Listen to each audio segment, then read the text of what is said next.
Good morning, students. Welcome to the class. Today, in worksheet number 76, we'll start the revision as our syllabus is complete. So, we're starting with the first chapter, real numbers.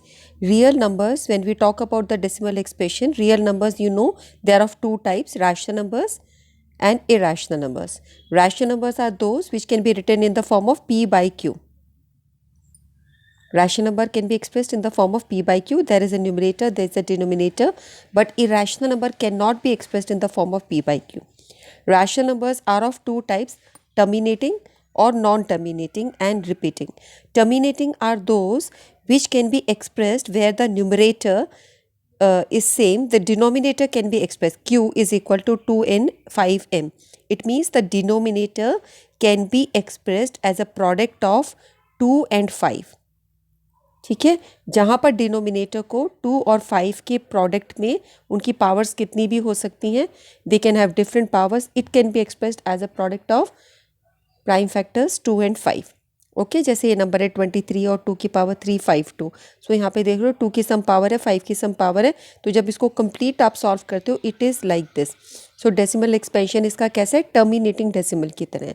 Non terminating repeating भी हो सकते हैं, जहाँ पर denominator this can not be expressed as a product of the prime factors 2 and 5.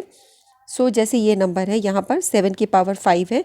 तो आप ये देख रहे हो कि यहाँ पर डेसिमल एक्सपेंशन करते हैं तो 1 2 3 4 5 6 7 8 is repeated continuously. So we put bar on this. और इस तरह के नंबर्स क्या होते हैं, नॉन टर्मिनेटिंग. और रिपीटिंग नंबर्स क्या रहेंगे, ये वाले. So this is non terminating repeating decimal.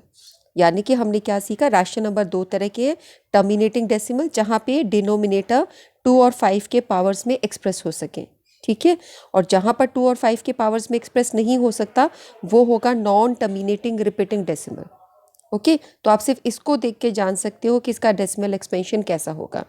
Irrational numbers वो हैं जो कि नॉन टर्मिनेटिंग ही रहेंगे एंड नॉन रिपीटिंग रहेंगे.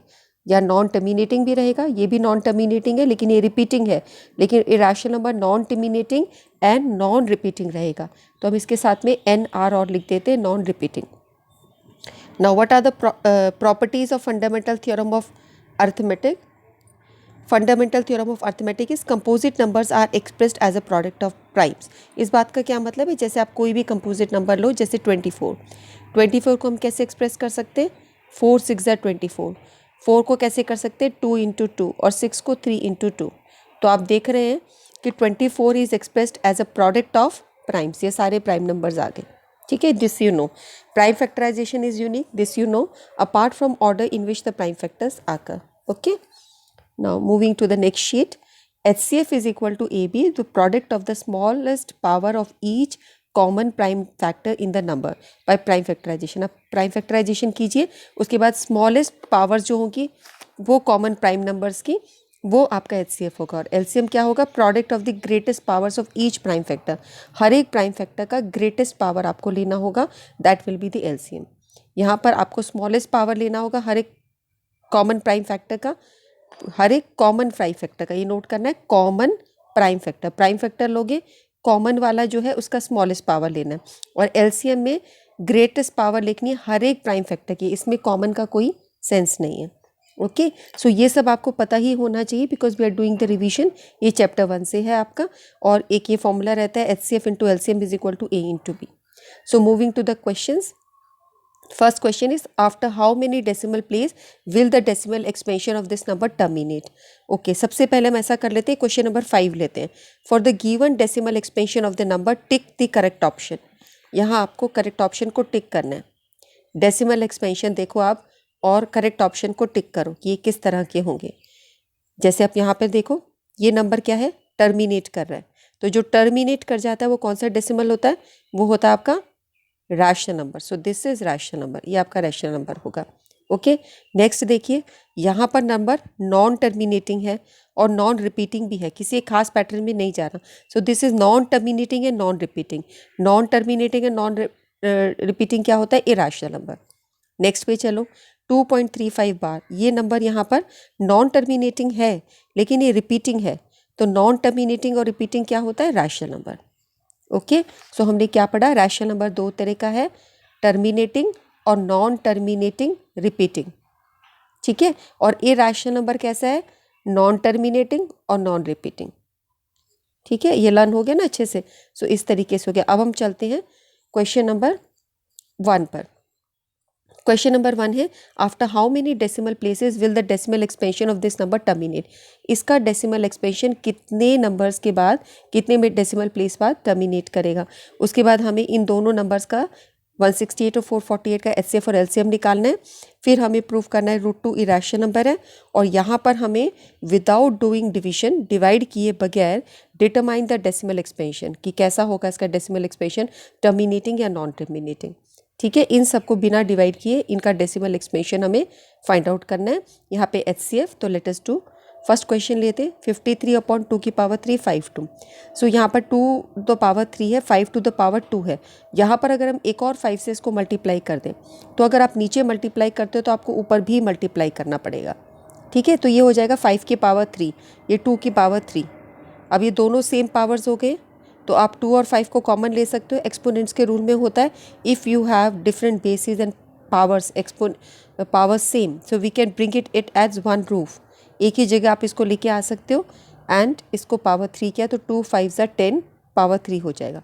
ऊपर आपका 53 × 5 है, इसको हम मल्टीप्लाई नहीं कर रहे क्योंकि कोई ज़रूरत ही नहीं। क्वेश्चन हमारा है कितने डेसिमल प्लेस के बाद होगा।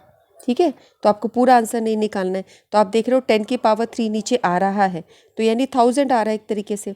53 × 5/1000 है। 1000 होने के बाद का मतलब हुआ कि 3 डेसिमल प्लेसेस के बाद ये जो नंबर है वो करेगा। तो इसका आंसर रहेगा 3 डेसिमल प्लेसेस। इसका मल्टीप्लिकेशन जो भी आएगा, 5 3 ज़ा 15, 5 5 ज़ा 25, आपका नंबर आएगा 5 3 ज़ा 15 1, 5 5 ज़ा 25, 265 आया। तो डेसिमल प्लेस भी 3 के बाद आएगा 0.265। ये आपको सॉल्व करके नहीं दिखाना, आपको सिर्फ इतना बताना है नीचे 3 zeros आ रही है तो decimal place will be after 3 digits। Okay, next question है आपका एचसीएफ एलसीएम का। 168 नंबर है, इसका हम प्राइम फैक्टराइजेशन ट्री बनाते हैं। ठीक है, अब आप एक इस तरीके से भी करते हो, इससे क्विक हो जाता है कि आपने इसको 8 से मल्टीप्लाई किया। 8 1 ज़ा 8, 8 2 ज़ा 16, 8 × 21। 8 आपका 2 × 2 × 2 होता है, 21 आपका 3 × 7 होता है। सो 168 के प्राइम फैक्टर्स बन जाएंगे 2 की पावर 3 × 3 × 7। ओके, सो ये आपके सारे नंबर जैसे आपस में मल्टीप्लाई हो रहे हैं। 448 को देखोगे तो 4 से अगर आप कर रहे हो, 4 1 ज़ा 4, 4 1 ज़ा 4, 4 2 ज़ा 8। फिर 4 को ऐसे ही रहने दो बिकॉज आप 2 × 2 आपको पता ही है। इसको नेक्स्ट फिर हम 4 से कर लेते हैं। 4 × 2, 4 2 ज़ा 8, 32 आ जाएगा। 4 8 ज़ा 32। फिर इसको 4 × 7। तो ये जो 4 4 4 हुआ, इसका मतलब हुआ 2 की पावर 2, ये भी 2 की पावर 2 और ये भी 2 की पावर 2। तो ये 2 की पावर 2 + 2 + 2 करके 2 की पावर 6 आ जाएगा। ठीक है, ओके। सो हम इस तरीके से इसको क्विकली कर सकते हैं। आप बिगर नंबर ले सकते हो, बाद में उसको प्राइम फैक्टर्स में उसको ब्रेक कर सकते हो। ठीक है, आप ऐसा नहीं है कि आप उसको 2 ही दिखाना है, because you are in 10th class, आपको फास्ट भी काम करना है। सो ये नंबर जो हो गया, इसको हम ऐसे हमने देखा 2 पावर 2, 2 पावर 2, 2 पावर 2, 2 की पावर 6 हो गया, और ये फिर आ गया 7। ठीक है, समझ गए ना आप इस बात को। जैसे हमने 4 × 4 × 4 × 7 लिखा, तो ये 4 × 4 × 4 क्या है, ये आपका है, ये 2 × 2 है, ये भी आपका 2 × 2 है, ये भी आपका 2 × 2 है। तो 2 कितनी बार हो गया, 6 बार हो गया, तो हमने ऐसे लिखा। ठीक है, ओके। सो ये आपका आ गया 2 की पावर 6 × 7। अब यहाँ पर देखिए एचसीएफ जब आपको निकालना है, एचसीएफ में क्या करना है, आपको कॉमन प्राइम फैक्टर देखना है। अब 3 इसके अंदर है लेकिन इसके अंदर नहीं है, 7 इन दोनों में है, तो एक नंबर 7 आ जाएगा। 2 में देखो तो हाँ 2 की पावर 3 है, हाँ 2 की पावर 6 है, तो कॉमन लोवेस्ट वाला नंबर देखना है। अब लोवेस्ट कौन सा है, 2 की पावर 3, तो एचसीएफ में हम लोवेस्ट वाला और कॉमन वाला नंबर लेते हैं। कॉमन और लोवेस्ट, आप देख रहे हो 3 इधर है, इधर नहीं है, तो वो हमने नहीं लिया। 2 टू पावर 3 × 7, 2 टू पावर 3 क्या होता है, 8, 8 × 7 56, ये आपका एचसीएफ आ जाएगा। और जब आपको एलसीएम लेना होगा तो आप मैक्सिमम नंबर लोगे। सबसे बड़ा नंबर कौन सा है, 2 की पावर 6। ठीक है, उसके बाद हर एक नंबर को भी लेना है, 7 भी लोगे, 7 में दोनों में एक एक की पावर है, और 3 भी लोगे, यानी 2 की पावर 6 भी, 3 भी, 7 भी, यानी सब कुछ ले लेते, ग्रेटेस्ट वाला नंबर। ठीक है, हमने क्या पढ़ा था कि product of greatest power of each prime factor, her prime factor की ग्रेटेस्ट पावर लेनी होती है, सबकी जो भी उसके अंदर है। तो 3 आ जाएगा, 7 आ जाएगा, 2 की पावर 6 आ जाएगा। तो 2 की पावर 6, 3 और 7, ये आपका आ गया 64, 3 7 = 21। ये मल्टीप्लाई किया आपका 1344, LCM is the answer. Next question number 2 है कि आपको √2 को इरेशनल प्रूव करना है, उसको हम बाद में करते हैं। पहले हम ये क्वेश्चन करते हैं, फाइंड द टर्मिनेटिंग और नॉन टर्मिनेटिंग डेसिमल एक्सपेंशन, कि इसका क्या होगा। अब 17 के पावर 1600 है, तो अगर आप इसको फैक्टर्स में लिखते हो तो कैसे बनेगा बच्चों। आप ये देखो, ऊपर वाले नंबर को आपको ऐसे ही रखना है और 1600 को देखना है कि ये कैसे हो सकता है। तो 1600 का मतलब हुआ 16 इंटू 100, ठीक है। मैं ऐसे लिख सकते हैं 16 का मतलब क्या हुआ 4 इंटू 4, और ये मतलब हो गया 2 की पावर 2 और 2 की पावर 2, यानी ये 2 की पावर 4 हो गया, ठीक है। तो एक तरफ आपका आ गया 2 की पावर 2, और ये क्या हुआ 10 इंटू 10। 10 का मतलब क्या है, 10 में है 2 इंटू 5, एक और 10 था आपका, वो भी 2 इंटू 5 हो गया, ठीक है। तो 2 की पावर 4 था और एक 2 ये आ गई, एक 2 ये आ गई, यानी कि 2 की पावर 6 हो गया, ठीक है, और 5 की पावर 2 हो गया। ये नंबर बन गए आपके पास में। हमने देखा 16 का मतलब है 2 की पावर 4, और 10 से 10 का मतलब है 2 इंटू 5, 2 इंटू 5, तो ये 2 की पावर 2 और आ गई, तो 4 थी और 2 और आ गई, 6 हो गई, ठीक है। इस तरीके से आप उसको ब्रेक करें। आप इसको अलग से प्राइम फैक्टराइजेशन वैसे करना चाहो तो वो कर लीजिए, जो आपको अच्छा लगे वैसा करें। पर हम आज अब ये वर्कशीट हमारी रिवीजन में स्टार्ट हो चुकी है बच्चों, तो मैं इसको थोड़ा फास्ट करने की कोशिश करूँगी। सो ये इस तरीके से बन जाएगा। अब ये प्रोडक्ट ऑफ प्राइम फैक्टर्स बन गए, यहाँ देखकर ही आप इसको बोल सकते हो कि ये टर्मिनेटिंग डेसिमल होगा, बिकॉज हमने क्या पढ़ा था, पावर्स ऑफ 2 और 5 ये होना चाहिए, ठीक है। आप इसको चाहो तो एक उसमें भी कर सकते हैं कंप्लीट करके, लेकिन हम इसको देख के भी बता सकते हैं कि this is a terminating decimal. एक तरीका ये भी रहता है कि इसको दोनों को सेम तरीके से बनाओ। ये 5 की पावर 2 है, तो 5 की पावर 4 से मल्टीप्लाई किया ऊपर भी और नीचे भी, तो ये तुम्हारा 17 इंटू 5 की पावर 4 अपॉन 2 इंटू 5 की पावर 6 आ जाएगा, तो ये टर्मिनेट करेगा, ठीक है। मैं आपको सीधा ही ऐसे बता देती हूँ कि 2 और 5 की फैक्टर्स आ जाते हैं बस, तो वो आपका टर्मिनेटिंग ही आ जाता है। आप उसको देख के ही बता सकते हो। This comes in mental maths also, this is terminating decimal, terminating decimal, okay. Next पे चलो।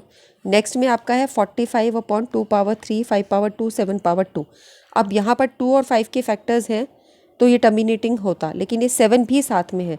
अब हम ये देखते हैं 7 एलिमिनेट हो सकता है क्या। ऊपर है 45, नीचे है 7, तो ये सॉल्व नहीं हो सकता। अगर ऊपर होता 35 इंटू 35 ऐसा नंबर होता और नीचे 7 स्क्वायर होता, तो 7 इंटू 7 करके ये सॉल्व हो जाता, कट जाता। लेकिन अब हम देख रहे हैं ये सिंप्लीफाई नहीं होगा, 7 की पावर 2 वहीं रहेगा। It can not B simplified, it can not be eliminated. ऊपर वाले नंबर को वो कैंसिल नहीं कर सकता, सो ये हमारा यहीं पे रहेगा। So it is not only prime factors of 2 की पावर n और 5 की पावर 2। सो हम ये बोलेंगे कि ये नॉन टर्मिनेटिंग रहेगा, ओके, नॉन टर्मिनेटिंग रिपीटिंग। देखो ये मैं आपको बताऊं, ये हमने रूल पढ़ा था अभी, आपको बताया गया था यहाँ पे कि जो इस तरह से हो 2 की पावर n और 5 की पावर m में, वो आपकी टर्मिनेटिंग होंगे, और जो 2 की पावर n और 5 की पावर m में ना हो, that is non terminating repeating. ये आपको ध्यान रखना है, ठीक है। अब नेक्स्ट देखिए क्वेश्चन नंबर 3, 23 अपॉन, ये उसी फॉर्म में हो रहे, तो ये इसको हम क्या बोलेंगे, terminating decimal, terminating decimal, because it is expressed as a product of prime factors 2 की पावर n और 5 की power n। here q is expressed as this, इस फॉर्म में एक्सप्रेस हो रहा है। नेक्स्ट चलिए, अब हम क्वेश्चन लेंगे √2 इज इरेशनल, ये हमें प्रूव करना है √2 is irrational. So let us suppose that √2 is rational, हम इसका अपोजिट मानते हैं, √2 रैशनल है, हमें इरेशनल प्रूव करना है, √2 को रैशनल। अब इसके स्टेप्स देख लीजिए बच्चों, सेम क्वेश्चन √2 पे, √3 पे, ये जो मेथड है ये आपका √2 पे, √3 पे, √5 पे, √7 पे, √11 पे, सब पे अप्लाई करेगा। सिर्फ स्मॉल चेंजेस है, स्टेप्स बिल्कुल सेम है। तो अब ये देखिए, आप ये पिछली वर्कशीट्स में भी आया था, आप उससे भी देख सकते हैं। एक बार मैं फिर से जल्दी से इसको बताती हूँ स्मॉलर स्टेप्स में, कि आप इसको रैशनल नंबर एक्सप्रेस करेंगे तो रैशनल नंबर को हम a अपॉन b की फॉर्म में लिखते हैं। अभी आपने देखा where denominator is not equal to 0, और a और b को दोनों को को प्राइम लेना है। तो a और b को प्राइम होने का मतलब है इनके बीच में कुछ भी कॉमन नहीं है। को प्राइम का मतलब है अगर आप बोलते हो एक नंबर 2/6, ये को प्राइम नहीं है, बिकॉज ये कैंसिल हो जाते हैं 1/3, ठीक है। अगर मैं लिखती हूँ 3/5, तो ये दोनों को प्राइम है, ये कैंसिल नहीं हो सकते। तो हमने a और b को ऐसे सपोज किया है कि they are coprime to each other. Denominator आपका 0 नहीं है बिकॉज ये रैशनल नंबर है, और a और b को प्राइम है, यानी इनके बीच में कुछ भी कॉमन फैक्टर नहीं है, क्लियर हो गया ना। तो अब इसके बाद आप इसको क्रॉस मल्टीप्लाई करोगे, √2 को b से मल्टीप्लाई करोगे इज इक्वल टू a। अब आप स्क्वायरिंग करोगे, नेक्स्ट स्टेप में इसका स्क्वायर होगा तो √2 का स्क्वायर होने से क्या होता है, √2 का आप स्क्वायर करते हो, इसका मतलब होता है √2 इंटू √2 और उसका आंसर आता है 2। तो इस तरीके से ये 2 आ गया, b का square b square a square आ गया। ठीक है, अब आपने क्या करना है, इस लाइन का मतलब होता है 2 डिवाइड्स a स्क्वायर, कि 2 को हम किसी नंबर से मल्टीप्लाई कर रहे हैं तो a स्क्वायर आ रहा है। अब इस बात का क्या मतलब है, थोड़ा सा मैं आपको बताती हूँ कि जैसे आप अगर बोलते हो कि 2 6 12, जैसे ये नंबर है, तो इसका मतलब क्या है, 2 डिवाइड्स 12, 6 12 डिवाइड्स 12, हम ये लिख सकते हैं 2 डिवाइड्स 12। तो 2 इंटू b स्क्वायर है, इसका मतलब हुआ 2 डिवाइड्स a स्क्वायर। 2 किसी नंबर से मल्टीप्लाई हो रहा है, a स्क्वायर आ रहा है, 2 किसी नंबर से मल्टीप्लाई हो रहा है, 12 आ रहा है, तो हम बोल सकते हैं ना 2 डिवाइड्स 12। तो इसी तरह हम बोल सकते हैं 2 डिवाइड्स a स्क्वायर, और कोई उसके पावर को स्क्वायर को डिवाइड करता है तो वो उस नंबर को भी डिवाइड करता है। आप हमेशा देखना, अगर 2 4 को डिवाइड कर रहा है तो 2 को भी डिवाइड करेगा। 4 का 4 2 का स्क्वायर होता है ना ये। तो इसको इक्वेशन 1 मार्क कर लो। अब इसके बाद a को सपोज करना है 2c। ठीक है, अगर हम √3 का क्वेश्चन करते हैं तो a को 3c सपोज करते हैं। अगर हम √5 का क्वेश्चन करते हैं तो a को 5c सपोज करते हैं।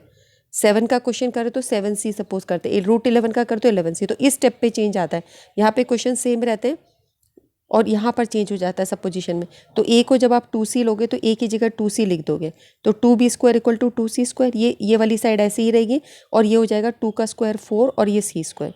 अब आप 2 2 ज़ा 4 यहाँ कैंसिल कर दोगे, 2 2 ज़ा 4, तो यहाँ पे रहेगा b square equal to 2c square, ये आपके पास आ जाएगा। तो इस बात का क्या मतलब है कि 2 डिवाइड्स 2 किसी नंबर से मल्टीप्लाई होकर b स्क्वायर ला रहा है, तो 2 डिवाइड्स c स्क्वायर है ना, 2 multiply c square equal to b square, यानी 2 डिवाइड्स b स्क्वायर। ये इस लाइन का मतलब है 2 डिवाइड्स b स्क्वायर। तो दिस इम्प्लाइज अगर वो b स्क्वायर को डिवाइड कर रहा है तो 2b को भी डिवाइड कर रहा है। तो यहाँ पे ये इसको इक्वेशन नंबर 2 मार्क कर लिया। यहाँ पर हम दिख रहे हैं कि 2b को डिवाइड कर रहा है, और यहाँ हमने लिखा था 2a को डिवाइड कर रहा है। तो a और b को तो हमने को प्राइम नंबर लिया था, लेकिन अब 2a को भी डिवाइड कर रहा है, 2b को भी डिवाइड कर रहा है, ये दोनों के अंदर कॉमन नंबर आ गया कि कोई 2 दोनों को डिवाइड कर पा रहा है, तो समथिंग इज कॉमन देयर। सो यानी हमने जो सपोजिशन लिया कि √2 एक इरेशनल नंबर है, वो गलत है। सो अवर सपोजिशन इज रॉन्ग। इसका मतलब √2 एक इरेशनल नंबर होना चाहिए। हमने सपोजिशन की थी कि वो एक रैशनल नंबर है। ठीक है, तो ये क्वेश्चन अगर हमारा √3 के लिए आता है ना, तो बिल्कुल सेम क्वेश्चन होगा। √3 इक्वल टू a/b मानोगे, इसको क्रॉस मल्टीप्लाई करोगे, √3b इक्वल टू a, फिर इसकी स्क्वायरिंग कर दोगे तो ये 3b square equal to a square हो जाएगा। फिर आप बोलोगे 3 डिवाइड्स a स्क्वायर, इसका मतलब हुआ 3 डिवाइड्स a। फिर आप क्या करोगे, a को मानोगे late a equal to 3c, जैसे इस वाले क्वेश्चन में 3c। तो जब आप इसको 3c मान लोगे तो ये क्या बन जाएगा, a को अगर हम 3c मान रहे हैं, सो ये आपका बन जाएगा 3b square equal to 3c का स्क्वायर, तो बनेगा 3b square equal to 9c square. अब इसको काट जोगे, 3 3 ज़ा 9, तो b square equal to 3c square. तो आप बोलोगे भाई कि 3 डिवाइड्स b, इस लाइन का मतलब हुआ 3 डिवाइड्स b। यहाँ पर आया था 3 डिवाइड से, तो ये तो सपोजिशन रॉन्ग होगी, 3 दोनों को डिवाइड कर रहा है, तो हमारी जो सपोजिशन थी वो रॉन्ग थी। तो ऐसे बिल्कुल सेम स्टेप चलेंगे। अगर आपका √5 का क्वेश्चन है तो उसमें क्या रहेगा, बिल्कुल सेम स्टेप रहना है बच्चों। मैं आपको बता रही हूँ कि आप एक ये याद कर ले तो √2 √3 √5 √11 सब हो जाता है। एक मैं फास्ट आपको √5 और बता देती हूँ। जैसे आप √5 को इरेशनल प्रूफ करना है तो आप मानोगे कि एक रैशनल नंबर है इस तरह, फिर इसको, और a और b को प्राइम है तो क्रॉस मल्टीप्लाई करके ये आ जाएगा। अब आप इसकी स्क्वायरिंग करोगे तो ये आ जाएगा, और इस लाइन का मतलब होता है 5 डिवाइड्स a स्क्वायर। आप यहाँ पे late a equal to 5c ले लोगे, तो a अगर 5c हो जाएगा तो ये जो लाइन है आपकी, ये वाली 5b square equal to a square, ये आपकी बन जाएगी 5c का स्क्वायर। तो ये 5b square equal to 25c square, यहाँ पे 5 5 ज़ा 25 कट जाएगा, तो b square equal to 5c square. और इस लाइन का मतलब है 5 डिवाइड्स b स्क्वायर, यानी 5 डिवाइड्स b। ये 5 डिवाइड्स a स्क्वायर, इसका मतलब 5 डिवाइड्स a, 5 डिवाइड्स a आ जाएगा, इसका मतलब हुआ 5 डिवाइड्स b। तो 5 दोनों को डिवाइड कर रहा है, a और b को, तो हमने जो सपोजिशन ली थी वो रॉन्ग है। ठीक है, सो आप देख रहे हो एक ही क्वेश्चन का एक ही पैटर्न है, थोड़ी से चेंजेस में आप सारे क्वेश्चंस कर पा रहे हो। एंड ये सब आपने क्लास 9th में भी करा हुआ है, सेम क्वेश्चन। तो ये बच्चों बिल्कुल भी, इसमें कोई भी बच्चा जो मेरी वीडियोस देखता है इसे बिल्कुल भी मार्क्स ना कटाए। इट्स वेरी सिंपल क्वेश्चन, एक ही क्वेश्चन से बहुत आंसर हो रहे हैं। सो आपकी ये वीडियो यहीं ओवर होती है बच्चों। आप सभी स्कूल जा रहे हो, आपको अपना ध्यान रखना है, एक एक्स्ट्रा मास्क लेके जाना है, सैनिटाइज़र अपने साथ में रखो। कोई भी आपके घर में बीमार है या आप ठीक नहीं हो तो उस दिन आप स्कूल नहीं जाओ, अपने टीचर को इन्फॉर्म कर दो। और आपको फिक्स प्लेसेस पे ही बैठना है, जो भी बेंच में जिस भी जगह पे आपके स्कूल ने आपको अलॉट किया कि यहाँ सिटिंग है आपकी, आप वहीं बैठेंगे। इधर उधर अननेसेसरी आपको नहीं घूमना। आपको ज़्यादा जगह कांटेक्ट नहीं लेना, ये आपके लिए बोला जा रहा है ना। ज़्यादा जगह कांटेक्ट करोगे तो ज़्यादा जगह परेशानियाँ रहेंगी। तो सैनिटाइज आप कहाँ कहाँ करोगे, जो जगह आपको दिया आप वहीं बैठिए। Do not book share your books and stationery with other. यहाँ पे आपको शेयरिंग नहीं करनी, डू नॉट शेयर। यहाँ पे आपको शेयर नहीं करना। जैसे पहले हम बोलते थे बच्चे बुक शेयर कर लो, कॉपी शेयर कर लो, लेकिन अब बिकॉज ऑफ कोरोना इन्फेक्शन हम लोग मना कर रहे हैं कि आप अपने अपना सामान यूज़ करेंगे। और आपको घर पे ही रहना अगर आप ठीक नहीं हो। लेकिन अगर आप ठीक हो तो ज़रूर स्कूल आओ, please come and do not sit at home, क्योंकि टीचर्स आपको पढ़ा रही हैं, आपका सोशल डिस्टेंसिंग से सिटिंग हो गई है, तो आपको दूर दूर करके बैठा दिया गया है, तो आपको पढ़ाया जा रहा है, इसीलिए आप स्कूल आओगे अगर आप ठीक हो तो। और इसको सक्सेसफुल बनाना है, सारे प्लान को। बोर्ड एग्ज़ाम की अच्छी तैयारी करनी है, खुश रहना है और पढ़ते रहना है। ठीक है बच्चों, हम फिर मिलेंगे। नमस्कार, बाय बाय।